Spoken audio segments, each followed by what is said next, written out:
はい、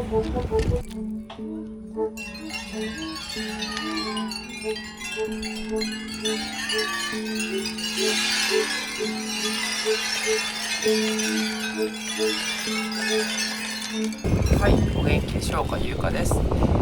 今日はプシュからのランジーテンプルから、お届けしております。魚座さんの落とし穴っていうことなんですけれども、今水の星座がついて3つの星座、このランジーテンプルはですね、南インドとラジャスタンのね建築のね様式がこう混ざったとっても美しい寺院で、後で写真でねお見せしようと思うんですけれども、今日はそこからの録画中継でお届けしようと思います。ですね、魚座さんは、2月19日ぐらいから3月20日ぐらいの、星座さん、水の星座さんですごく女性的な星座さんで、海王星とつながっていて、12ハウスとつながっている、とってもこう無意識とつながっているような、夢の世界とつながっているような星座さんで、皆さんが思うのはもう海王星じゃない、魚座さんですっごい優しいっていう方がほとんどか、ふわっとしていたりしてる、一緒にいて安心するみたいな方が、多いし、やっぱり魚座さんっていうと最後の星座なので、12星座の最後の星座なので、すごくこうワンネスっていうものとつながっているので、とってもなんかこう一緒にいて安心、もう自分っていうよりはもう溶けてなくなる、境界線がなくなるような、そういう感性が強い方が多い、もしくは太陽星座の方の場合、それをこう掴みに来てるっていう方もいるので、むしろそのワンネスがわからないっていうか、すごく自分してしまって、ワンネスがわからないからこそ魚座が太陽星座っていうのがあって、でもだんだんこう年を重ねるごとに、だんだんその自分してちゃいけないんだなっていう出来事がすごく重なって、だんだんこう溶けていくみたいな感性が強まる方がすごく多い星座さんだと思うんですけれども、今日はその魚座さんの落とし穴っていうことで、とってもね魚座さんっていうのは先ほども言いましたけど、境界線がなくなりやすいっていうか、自分と相手がこう分からなくなる、で相手の気持ちがこうまるで入ってくるような感じ、相手の期待とか相手が思ってることとか、どうしてほしいとか、遊びに行こうっていうと、もう遊びに行かないとちょっとなんか悪いなっていうか、その子はそう思ってるんだったらそこに行ってあげたいっていう、なんか自分よりも相手の気持ちがすっごく入ってきて、で周りの人からするとだから都合よく思われちゃうっていうか、誘えば来てくれるし、なんか期待に応えてくれるし、なんか自分がないように思えてしまうみたいな、そういうところがあって、ですっごくそれは気持ちいいっていうか、溶けてなくなるような気持ちよさなんだけれども、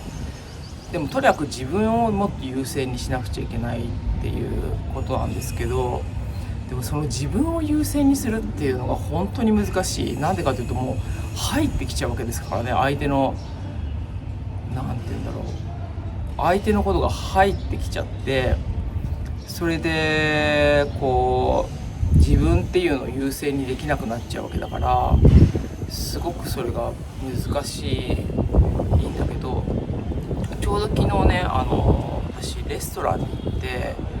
なんかレストランのボーイの男の子となんかすごくちょっと言い争いになって、でこれがちょうどすごく魚座さんっぽい、魚座さんのお話に使えるって言ったらなんだけど、それの経験だなと思って、それをシェアしたいと思ったんですけれども、私はその300ルピーのご飯を頼んだつもりだったんだけど、400ルピーですって言われて、でいや私は300ルピーのものを頼んだんですけど、でも400ルピーのものを作ってしまった、だから400ルピー払ってくれって言われたんですよね。でも私はそっちを頼んでないから、だから300ルピーしか払えませんよっていう感じでこう主張して、じゃあまあ分かりましたって感じで300ルピーだけ払ったんですけど、でそういった場合に例えば向こうの期待は400ルピー払ってほしいっていうことじゃないですか。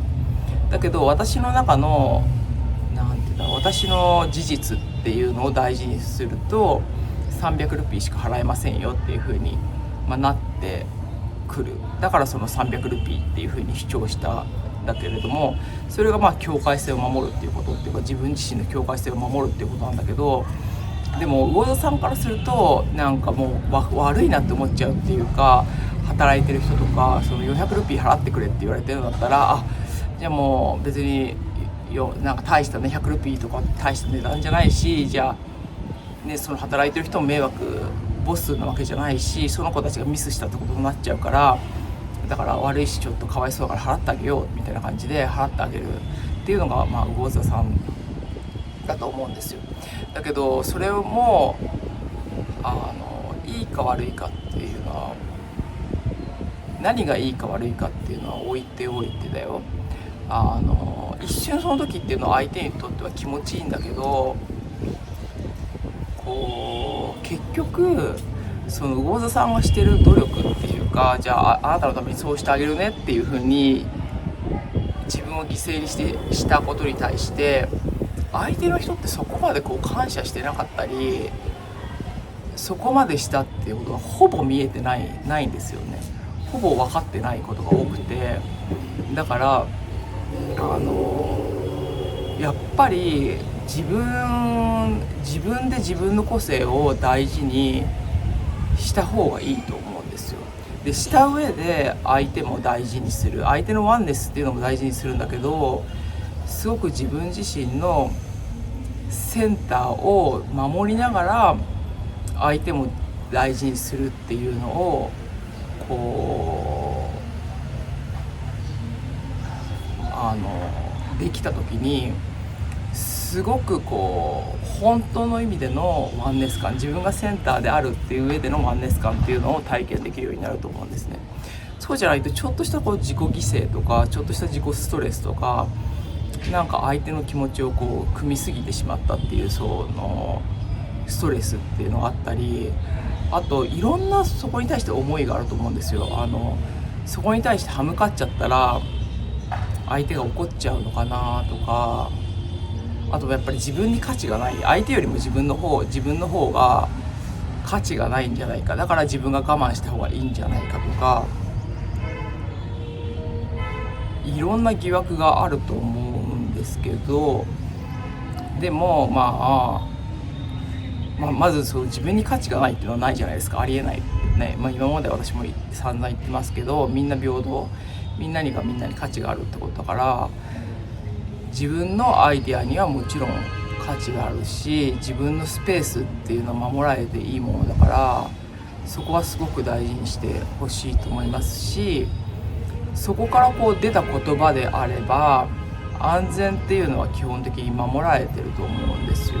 だってそれが事実だし、それが愛じゃないですか。だからそこをこう表現していくっていうことをやっぱり魚座さんはしていって、何が自分にとって真実なのかっていうのをすごく大事にしてほしいのと同時に、こうみんなと溶け合うっていうのをやっていただけたらいいかなと思います。はい、じゃあですね、今回は魚座さんの、十二星座の落とし穴ありがとうございました。ランジーテンプルから、プッシュからですね、ランジーテンプルからお送りしました。ゆうかでした。